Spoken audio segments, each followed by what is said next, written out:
Video शुरू होने से पहले आप मुझे नीचे कमेंट सेक्शन में ज़रूर बताएं कि आप जो ये वीडियो है कहाँ से देख रहे हैं और इस लॉकडाउन पीरियड के दौरान आप अपने घर पर ही हैं या कहीं बाहर फंसे हुए हैं। तो आज का जो हमारा टॉपिक है पॉलिटी के हमारे दूसरी क्लास है। पहली क्लास में, इससे पिछली वाली क्लास में हमने पॉलिटी में जो बेसिक जो टर्मिनोलॉजीज जो जानने की हमारे लिए ज़रूरी थी वो हमने देख ली थी। और आज हम पॉलिटी का मेन जो भाग है, मेन टॉपिक है वो करेंगे। वो है आपका संविधान एवं इसके स्रोत, यानी कि जो आपके संविधान क्या है, कब इसका निर्माण हुआ। साथ ही हम देखेंगे कि संविधान में जो हमारे निम्नलिखित जो प्रावधान है या फिर जो अनुच्छेद लिए गए हैं वो सभी प्रावधान कहाँ से लिए गए हैं, कौन से देश के संविधान से जो है लिए गए हैं। तो शुरू करते हैं। सबसे पहले संविधान या जो कॉन्स्टिट्यूशन है ये क्या है। तो संविधान जो है यह आपका विधि का एक सर्वोच्च दस्तावेज है। और भारत के अगर संविधान की बात करें तो भारत का जो संविधान है ये सबसे लंबा लिखित संविधान है, जिसकी स्थापना कब हुई? 26 नवंबर 1949 में जो है संविधान को आपके अंगीकृत किया गया या पारित कर दिया गया। लेकिन संविधान चाहे आपका 26 नवंबर 1949 में बन गया था, लेकिन इसे पूर्ण रूप से जो लागू किया गया वो 2 महीने बाद किया गया। कब? 26 जनवरी 1950। तो यह इस तारीख को लागू कर दिया गया। तो ऐसा क्यों? क्वेश्चन हमारे दिमाग में पहला यही आता है कि ऐसा क्यों? जब 26 नवंबर 1949 को संविधान पूरी तरह से तैयार हो गया था, इसे पारित कर दिया गया था, तो तभी से इसे लागू क्यों नहीं कर दिया गया? तो आपका आंसर ये है कि क्योंकि 26 जनवरी 1930 को पहली बार भारतीय इतिहास में हमारा प्रथम जो स्वतंत्रता संग्राम है वह मनाया गया था। इसीलिए ही 2 महीने बाद हमारे संविधान को पूर्ण रूप से लागू कर दिया गया। क्लियर? तो इसका रीजन यही है कि जो हमारा भारतीय इतिहास को अगर आप उठाकर देखें तो पहला जो स्वतंत्रता संग्राम है 26 जनवरी 1930 को बनाया गया था। तो इसीलिए इसी डेट को सोचा गया कि हम इसी डेट की महत्वता को देखते हुए हमारे जो संविधान निर्माता हैं उन्होंने सोचा कि हम इसी डेट को जो है हमारे संविधान को पूर्ण रूप से लागू करेंगे। अब संविधान में देखें तो संविधान में जो है क्या उल्लेख किया गया है। तो संविधान में आपके जो विभिन्न जो आपके शासक गण हैं आपके, या फिर जो आप कह सकते हैं कि जो सरकार के विभिन्न अंग है, सरकार के विभिन्न अंग जो हम पहले क्लास में पढ़ चुके हैं, जैसे कि विधायिका, कार्यपालिका, न्यायपालिका, तो इन सभी की जो शक्तियों का उल्लेख जो है आपके संविधान में किया गया है। और साथ ही शक्तियों का उल्लेख तो जरूर किया गया है, लेकिन साथ ही उन पर क्या प्रतिबंध लगाए जाएंगे उसका उल्लेख भी जो है आपके संविधान में किया गया है। इसलिए हमारे संविधान को क्या कहा जाता है कि भारत में जो है क्या है, संविधानवाद है।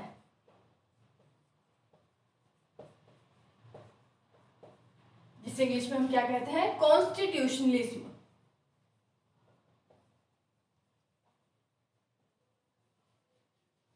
मतलब संविधान किसी भी देश में हो सकता है। आपके सऊदी अरब में भी संविधान है, आपके जो सीरिया में भी संविधान है, लेकिन वहां संविधानवाद नहीं है, कॉन्स्टिट्यूशनलिज्म नहीं है। मतलब वहां पर आपको क्या है, संविधान में जो उनके क्या लिखा गया है कि ठीक है आपके जो सरकार के जो विभिन्न अंग है उन्हें उनकी शक्तियों का उल्लेख जरूर किया गया है, लेकिन उनकी शक्तियों पर जो है जो प्रॉपर एक जो पाबंदी लगाई जानी चाहिए, लिमिटेशंस लगाई जानी चाहिए, वो नहीं लगाई गई है। लेकिन हमारे संविधान में शक्तियों का भी उल्लेख है और उनके जो है उनके ऊपर उन पर क्या लिमिटेशंस लगाए जाएंगी उनका भी जो है लिखित रूप में उल्लेख है। इसलिए कहा जाता है कि भारत में क्या है, आपके संविधानवाद है, कॉन्स्टिट्यूशनलिज्म है। और साथ ही हमारे संविधान में व्यक्ति एवं सरकार का क्या संबंध होगा इसके बारे में भी उल्लेख किया गया है।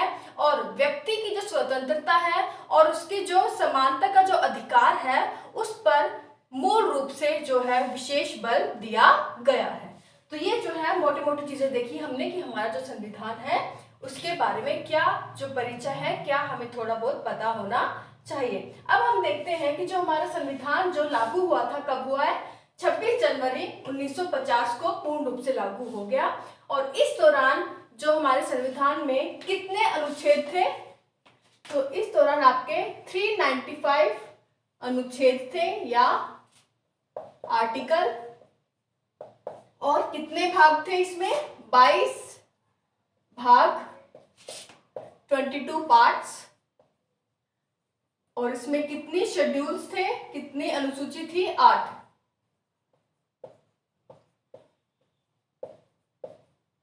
तो ये जो है नोट कर ले कि मूल संविधान में जो है हमारे इतने जो है थी 395 आर्टिकल थे, 22 भाग या पार्ट थे और 8 जो है अनुसूचियां या शेड्यूल्स थी।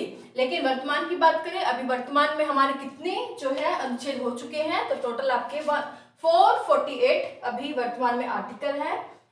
भाग देखें तो 25 भाग है और अनुसूचियां कितनी हो गई हैं? आपकी 12 अनुसूचियां हो चुकी हैं। क्लियर? तो ये चीज जो है आपको याद रखते हैं कि इसका जो दूसरा भाग है हमारे वीडियो का, यानी जो संविधान में जो आपके विभिन्न अनुच्छेद दिए गए हैं, विभिन्न जो प्रावधान उल्लेखित हैं, वे सभी जो प्रावधान लिए गए हैं उनका स्रोत क्या है, वो कौन से देश के संविधान से जो है लिए गए हैं। उससे पहले आपको बता दूं कि जो हमारा संविधान है उसमें आपके आंतरिक स्रोत भी है, बाह्य स्रोत भी है। मतलब बाहर से भी, दूसरे देशों से भी जो है आपके उसमें प्रावधान लिए गए हैं। साथ ही कुछ हमारे देश के, हमारे संविधान निर्माताओं ने अपने आप से भी इसमें कुछ प्रावधान का जो निर्माण करके हमारे संविधान को बनाया है। क्लियर?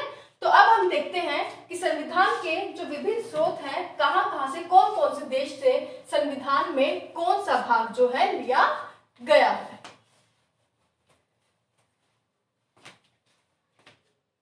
तो देखते हैं कि जो संविधान में हमारे विभिन्न प्रावधान हैं वे कौन कौन से देशों से और कौन कौन से जो प्रावधान है वो लिए गए।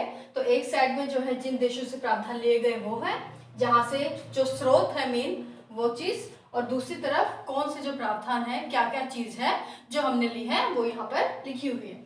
तो पहला हम देखें तो भारत शासन अधिनियम 1935। तो भारत शासन अधिनियम 1935 से मैं आपको बता दूं, केवल इस अधिनियम में से आपके संविधान में लगभग जो है 200 अनुच्छेद जो है, 200 प्रावधान जो है आपके केवल भारत शासन अधिनियम से लिए गए हैं। तो भारत शासन अधिनियम जो कि ब्रिटिश काल में जो लागू किया गया था, इस अधिनियम से केवल, चाहे आपके 200 जो प्रावधान है हमारे संविधान में ऐड किए गए हैं, लेकिन आप ऐसा बिल्कुल नहीं कह सकते कि ऐसा इसलिए किया गया क्योंकि जो ब्रिटिश शासन था उसका जो भारत पर काफी प्रभाव था, बल्कि ऐसा इसलिए किया गया क्योंकि जब ये जो आपका ये अधिनियम आपके ब्रिटिश काल में लागू किया गया तो भारतीयों को इस अधिनियम के तहत जो शासन के चलाने में आपका अनुभव प्राप्त हो चुका था ब्रिटिश काल के दौरान ही।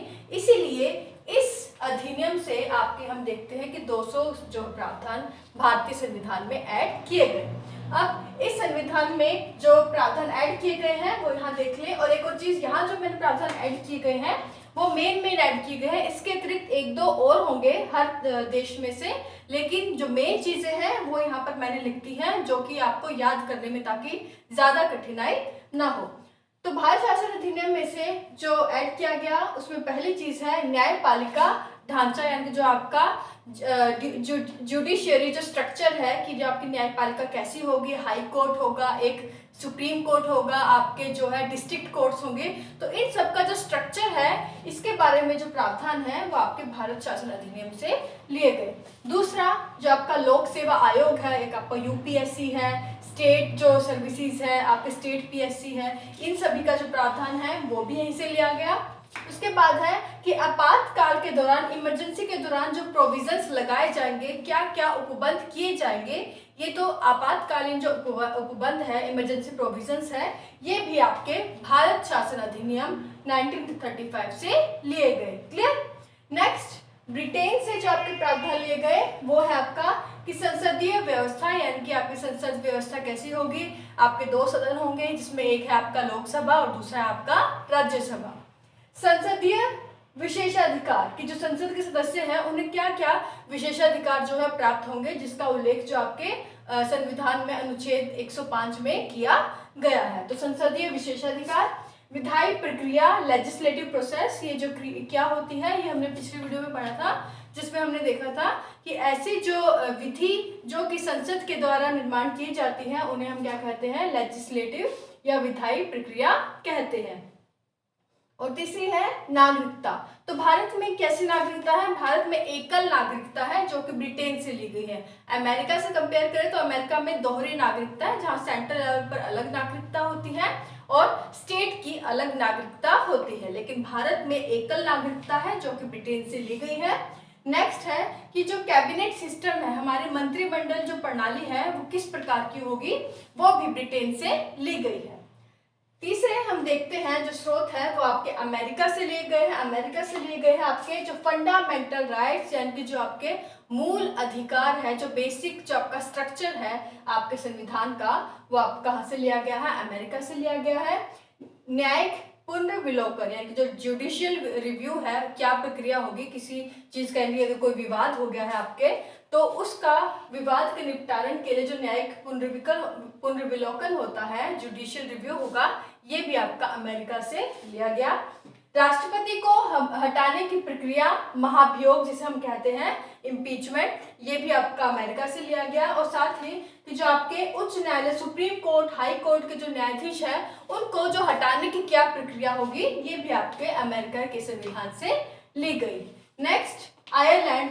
तो आयरलैंड से आपके लिए गए राज्य के जो नीति निर्देशक तत्व होंगे यानी कि directive principles of state policy, DPSP. तो ये जो नीति निर्देशक तत्व है जो कि आवश्यक है किसी राज्य में, जो आपके अगर कोई नीति लागू की जाती है, कानून लागू किया जाएगा तो आवश्यक है कि वो आपके इन संविधान में दिए गए इन नीति निर्देशक तत्वों का पालन करें। दूसरा, राज्यसभा के जो सदस्य होते हैं जो नामांकित किए जाते हैं राष्ट्रपति के द्वारा, जिनकी संख्या कितनी होती है, 12। तो राज्यसभा में जो 12 नामांकित सदस्य हैं, ये जो नामांकित किए जाते हैं राष्ट्रपति के द्वारा, ये आपके प्रावधान कहाँ से लिया गया है, आयरलैंड से लिया गया है। Next Canada. कनाडा से अवशिष्ट शक्तियां यानी कि जो आपकी अवशिष्ट शक्तियां होंगी वो आपके केंद्र में निहित होगी, यानी कि ऐसी शक्तियां जो ना कि आपके केंद्र की शक्तियों में शामिल है, ना ही आपकी राज्य की शक्तियों में शामिल है, उन्हें हम अवशिष्ट शक्तियां कहते हैं। जिनके ऊपर किसका अधिकार होगा, वे सब शक्तियां आपके केंद्र में निहित होगी। दूसरा, कनाडा के आपको प्रावधान लिया गया है कनाडा से कि जो आपका राज्यपाल की जो नियुक्ति होगी विभिन्न राज्यों में, वो आपके केंद्र के द्वारा की जाती है। नेक्स्ट ऑस्ट्रेलिया से। तो ऑस्ट्रेलिया में आपके समवर्ती सूची जो जिसके बारे में आपके अनुसूची 7 में बताया गया है, तो समवर्ती सूची कॉन्करेंट लिस्ट के बारे में ऑस्ट्रेलिया से लिया गया है। संसद की जो संयुक्त बैठक होती है, संसद की संयुक्त बैठक होगी, जो आपके दोनों सदन हैं, लोकसभा और जो है राज्यसभा, इन दोनों में अगर कोई विवाद हो जाए तो आपका जो राष्ट्रपति है वो आपका संसद की एक संयुक्त बैठक बुलाता है, जिसका जो अध्यक्ष होता है, कौन होता है, लोकसभा अध्यक्ष उसका जो है अध्यक्षता करता है इस संयुक्त बैठक की। और ये जो इसका जो उल्लेख है आपके संविधान में अनुच्छेद 108 में दिया गया है, तो इसके बारे में भी आपके जो है ऑस्ट्रेलिया के संविधान से लिया गया है आपका ये प्रावधान। Next Germany. जर्मनी को देखते ही आप हिटलर को याद कर लीजिए, तो हिटलर की जैसी आपकी इमेज थी तो वैसे याद कर लीजिए। तो जर्मनी से जो लिए गए हैं वो है कि आपातकाल के दौरान, इमरजेंसी के दौरान जो है आपका मूल अधिकार, फंडामेंटल जो राइट है वो स्थगित हो जाएंगे, सस्पेंड हो जाएंगे। तो ये जो आपका उपबंध है कहाँ से लिया गया है, जर्मनी के संविधान से, कि इमरजेंसी के दौरान जो आपके फंडामेंटल राइट्स या मूल अधिकार हैं वो सस्पेंड हो जाएंगे। क्लियर। नेक्स्ट फ्रांस को देखते ही याद कर लीजिए कि फ्रांस की क्रांति। तो फ्रांस की क्रांति में आपके 3 शब्द जो है बहुत प्रचलित हुए थे, क्या, स्वतंत्रता, समानता और बंधुत्व। तो स्वतंत्रता, समता कह लीजिए आप, या समानता और बंधुत्व, ये आपके फ्रांस के संविधान से लिए गए हैं। साथ ही गणतंत्रागत शासन की जो विधि है ये भी आपके फ्रांस से ली गई है, जिसमें आपका जो वंशानुगत जो शासन होता है वो नहीं होता। नेक्स्ट दक्षिण अफ्रीका से लिए गए हैं आपके संविधान का संशोधन। अगर आपके संविधान में कोई चीज जोड़नी हो, हटानी हो, यानी कि उसमें संविधान में अगर कोई संशोधन करना हो, या जो आपका कॉन्स्टिट्यूशन अमेंडमेंट है, ये जो आपका प्रावधान दक्षिण अफ्रीका से लिया गया है। इसका जो उल्लेख है हमारे संविधान में कहाँ किया गया है, आपके आर्टिकल 368, 368 आर्टिकल में। तो दक्षिण अफ्रीका तक जो ये हमारे स्रोत लिए गए हैं, यहाँ तक ये जो सभी स्रोत हैं ये आपके मूल संविधान में शामिल थे कि आपके पहले से ही जो हमारे संविधान निर्माता हैं, जब उन्होंने हमारा संविधान बनाया तो उस संविधान में यहाँ तक के दिए जो स्रोत हैं ये शामिल थे। उसके बाद में जो आपके रूस से ऐड किया गया, यानी कि यहाँ पर लिख ले 42वें संविधान संशोधन के द्वारा, कब? 1976 में। तो कई बार पूछा जाता है, ये चीज ऐड कर ले। तो 1976 में आपके 42वां संविधान संशोधन किया गया, जिसमें कहा गया कि जो हम संविधान में एक चीज और ऐड करेंगे, वो क्या? मौलिक कर्तव्य, यानी कि फंडामेंटल ड्यूटीज, जो कि हम किसे लेंगे? आपके रूस से लेंगे। तो रूस से जो हमारा ऐड किया गया संविधान में, वे प्रावधान थे आपके मौलिक कर्तव्य या फंडामेंटल राइट्स, जिन्हें फंडामेंटल ड्यूटी और जिन्हें 42वें संशोधन के द्वारा 1976 में जो है आपके संविधान में ऐड किया गया। तो ये थे आपके विभिन्न स्रोत, कहाँ से, कौन से देश से, कौन से स्रोत से जो है आपके कौन सा जो प्रावधान है वो लिए गए। याद रखिए, मैक्सिमम जो आपका स्रोत है वो प्रावधान भारत शासन अधिनियम 1935 से लिए गए, 200 प्रावधान लिए गए। उसके बाद देखिए, तो उसके बाद जो है ब्रिटेन से लिए गए। क्यों ब्रिटेन से? क्योंकि ब्रिटिश ने हमारे ऊपर लगभग 200 साल जो है यहाँ पर शासन किया है, तो यहाँ से हमारे दूसरे नंबर पर जो है यहाँ से हमने मुख्य रूप से जो है प्रावधान लिए हैं। कई बार कहा जाता है कि जो भारत का संविधान है एक नकल किया हुआ संविधान है। क्यों? क्योंकि यहाँ हम देखें तो संविधान में जो अलग अलग देशों से हमने जो है प्रावधान लिया है, लेकिन ऐसा कहना बिल्कुल गलत है। क्यों? चाहे हमने दूसरे देशों से जो है अपने प्रावधान लिए हैं, लेकिन ऐसा हमने इसलिए किया है क्योंकि हमारा जो है, हम देखते हैं कि हमारे ऊपर जो ब्रिटिश शासन हुआ वो लगभग 200 साल हुआ है, और इसलिए हमारे संविधान निर्माता चाहते थे कि अब जो हम संविधान हम बनाएंगे वो इतना स्ट्रॉन्ग बनाएंगे, इतना शक्तिशाली बनाएंगे कि दोबारा हमें ऐसी परिस्थितियों का सामना ना करना पड़े। इसलिए बाहरी स्रोतों से जो आपके प्रावधान जरूर लिए गए, लेकिन उन प्रावधानों को पहले भारतीय पृष्ठभूमि में पहले एनालाइज किया गया कि ये यहाँ पर हमारे सटीक बैठते हैं या नहीं बैठते, उसके बाद ही इन्हें शामिल किया गया। तो इसलिए ऐसा कहना बिल्कुल गलत है कि ये आपका पूरी तरह से हमारा जो संविधान है वो नकल किया गया संविधान है। ओके, तो चलिए आज के लिए बस इतना ही। वीडियो अच्छी लगे तो प्लीज लाइक करें, शेयर करें और सब्सक्राइब जरूर कर लें अगर आपने अभी तक सब्सक्राइब नहीं किया है। Thank you so much.